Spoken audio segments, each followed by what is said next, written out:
सभी को मेरा प्रणाम। मैं आशा आप सभी का स्वागत करती हूँ पुष्पा रावत जी के यूट्यूब चैनल में। तो आज हम आ गए हैं नारी शक्ति वंदन सम्मेलन में। तो ये हो रहा है कोऑपरेटिव बैंक में भुवनेश्वर। तो आज सभी दीदी लोग आए हुए हैं, पद धारक भी और बिना पद वाले भी। और टाइम 11 बज चुके हैं। 11 बजे टाइम दिया गया था 10 बजे का। और ग्राम विकास का मुख्यमंत्री उद्यमशाला योजना एक कार्यक्रम चल रहा है, जिसके तहत जो भी समूह सदस्य हैं या फिर ग्रामीण क्षेत्र के हैं या शहरी क्षेत्र के हैं, कुछ न कुछ व्यवसाय कर रहे हैं या कुछ व्यवसाय करना चाहते हैं, उनके व्यवसायों को स्थापित करने के लिए, उनके व्यवसायों को आगे बढ़ाने के लिए ये परियोजना क्या करती है, सहयोग करती है। तो तमाम जो भी उद्यमी हैं, जो भी व्यवसाय क्षेत्र में कुछ न कुछ काम कर रहे होंगे, तो उनके व्यवसायों को आगे बढ़ाने के लिए उसमें नारी शक्ति आज जो आप उसमें बैठे हैं, बैठक में आए हैं, भाई शक्ति के साथ अगर सशक्त भी होना है तो सिर्फ भीड़ इकट्ठी करनी। आप अगर कोई उद्यम की हम बात कर रहे हैं तो जहाँ से अगर पैसा शुरू हो गया, कुछ अपना बिजनेस करना शुरू हो गया, सशक्त हम उससे भी हो सकते हैं। तो हमारा मुख्य उद्देश्य ये है मुख्यमंत्री उद्यमशाला का कि आप कोई भी उद्यम करिए। देखिए, नौकरी इतनी नहीं, और अगर आपको लगता है कि मेरे पास ये संसाधन है, मेरे पास ये रिसोर्सेज हैं और मैं यहाँ पर कुछ करना चाहती हूँ, आप बहुत सारा पीछू लोड एक मैं एग्जाम्पल दूँ।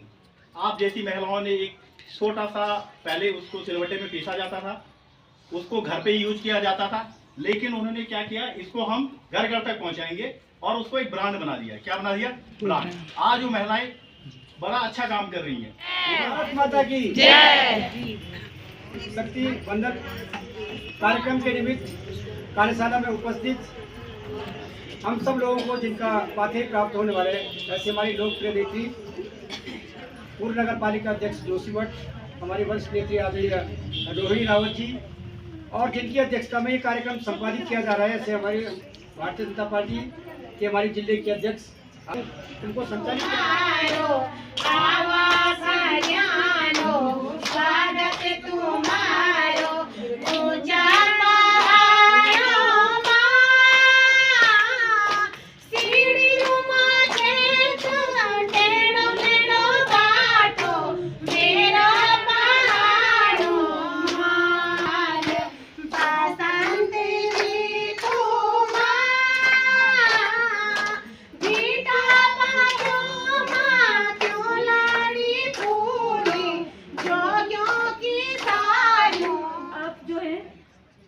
मतलब जैसे दसोली की अगर मैं बात करूं, क्योंकि ग्रामीण, अगर हम नगर क्षेत्र की बात करें तो नगर में तो ज़्यादातर महिलाएं मार्केट शहर में रह रही हैं, लेकिन जो ग्रामीण दसोली क्षेत्र से जो आती हैं, घर में घास वगैरह भी करना होगा, खाना भी खिलाना होगा, उसके बावजूद भी आप लोग यहाँ पर आई हैं, तो मैं आप सभी का बहुत बहुत धन्यवाद करती हूँ। आपके लिए मैं चाहती हूँ कि एक बार जोर से तालियां बजा दीजिए।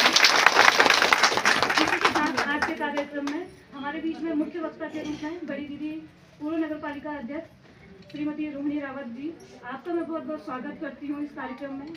हमारे इस कार्यक्रम की सम्मेलन में यहाँ पे आज हमारी मुख्य अतिथि आदरणीय बहन बड़ी दीदी जी श्रीमती रोहिणी रावत जी, और हमारी महिला मोर्चा की जिला अध्यक्ष श्रीमती पवित्रा बिष्ट जी, और उन्हीं के बगल पे हमारी भुवनेश्वर नगर अध्यक्ष बहन आशा देवी जी सभा बनी है, वहाँ से आए हैं। आज तो हम ये थे, लेकिन हम लोग आए हैं, हमें सुबह बोला गया तो हम आए हैं। सबसे पहले मैं नारी शक्ति वंदन अधिनियम के बारे में 2 शब्द बोलूँगी। नारी शक्ति अधिनियम का मुख्य उद्देश्य है महिलाओं को निर्णयकर्ता बनाना, मतलब हम अपना निर्णय खुद ले सकते हैं और राजनीति में अपनी भागीदारी 33% मिली है हमें। अब हम और पीछे बैठी मेरी सभी छोटी बहनों को और समूह की बहनों को मेरा सारा प्रणाम, क्योंकि महिलाएं मेरे को पता है कि गांव से अपने कई कामों को छोड़ के यहाँ पे आई हुई हैं, जैसे कि मैं भी हूँ। मैं भी एक समूह से हूँ, मेरा नाम सीमा सती, गाँव का नाम है मैठाणक, और मैं जागदेव का स्वयं सहायता समूह में अध्यक्ष के पद पे काम कर रही हूँ। वर्तमान में जैसे भाई साहब ने बताया कि अभी दीदी ने भी बताया कि मशरूम पे काम कर रहे हैं, अचार पे काम कर रहे हैं। हम ग्रामोत्थान और ई परियोजना से भी जुड़े हुए हैं। वहाँ पर से हमको व्यक्तिगत उद्यम के लिए भी कारोबार मिला था, जिसपे मैं मशरूम का काम अभी कर रही हूँ। री परियोजना द्वारा मैं 7 दिन की ट्रेनिंग के लिए पंतनगर गई हुई थी और उद्यान विभाग द्वारा मेरे को एक हट प्राप्त हुआ है। उस पर मैंने मशरूम के 100 बैग लगाए हुए हैं और उस बैगों पे मैं मशरूम पे काम कर रही हूँ।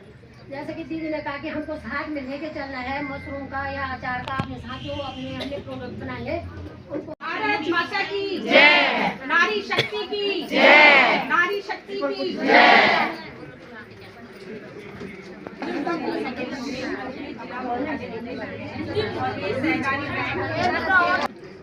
सभागार में उपस्थित हमारी महिला मोर्चे की जिला अध्यक्ष श्रीमती पवित्रा बिष्ट जी, इनका पहले मैं बहुत बहुत आभार व्यक्त करूंगी कि इन्होंने मुझे आमंत्रित किया मुख्य वक्ता के रूप में।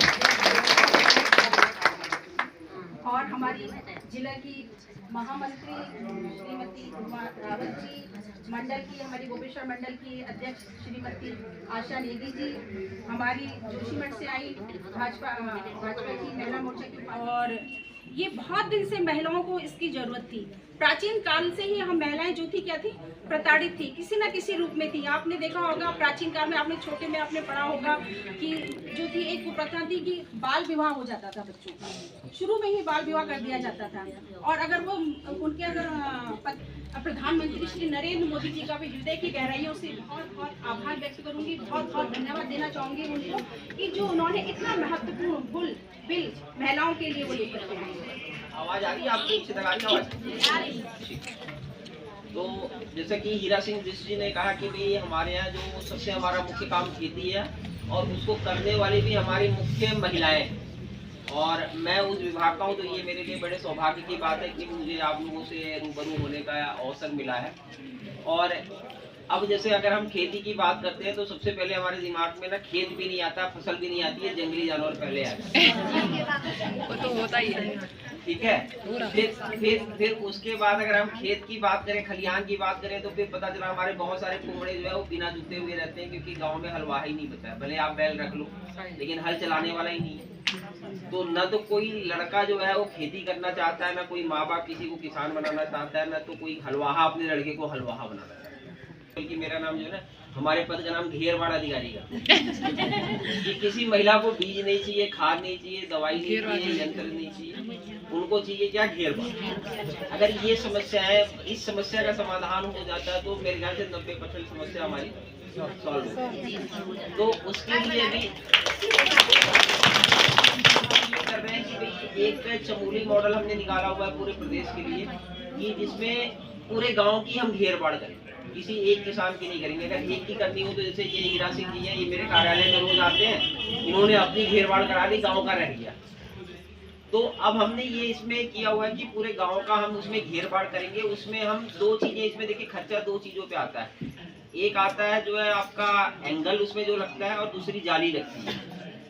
गड्ढा तो आप लोग, जैसे गड्ढा आपने खोदना है, और आप इसमें कोई ग्राम प्रधान है, आप इसमें कोई प्रधान आप हो ना, तो जैसे आपके पास बहुत सारे पैसे होते हैं, जैसे आप पंचायत निधि होती है, तो आपने सीमेंट का पैसा वहां से निकाल लेना है। बाकी गड्ढा, जैसे सपोज करो कि एक कुंडा इनका है, उसमें 2 गड्ढे होने, तो इन्होंने अपने कुंडों में गड्ढा कर लिया, थोड़ी बजरी पत्थर वहां इकट्ठा कर लिया, आपने इनको सीमेंट दे। अधिनियम सम्मेलन में हमारे बीच हमारे मुख्य वक्ता के रूप में मेरी बड़ी बहन आदरणीय रोहिणी रावत जी, पूर्व नगर पालिका अध्यक्ष, आप जी का स्वागत एवं अभिनंदन। तो नारी बंधन अधिनियम के बारे में हो, चाहे वो समूह के जो कार्यक्रम आप लोग कर रहे हैं उनके बारे में हो, बहुत सुंदर जानकारी आपको यहाँ पे मिली, हमारे वक्ताओं ने सभी ने दिया है। तो मैं एक छोटी सी इसी क्रम में ये आपके सामने रखूंगी।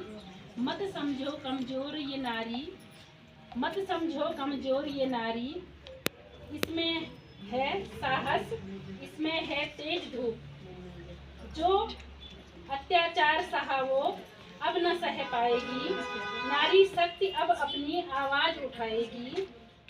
हमारा टिफिन भी मिला है, लंच मिला है, तो हम यहाँ आ रहे थे मीटिंग में, अभी घर जा रहे थे मीटिंग में। हम मीटिंग हो चुकी है समाप्त, और अब जा रहे हैं अब घर को। ये लंच नहीं मिला, रसगुल्ला भी है इसमें।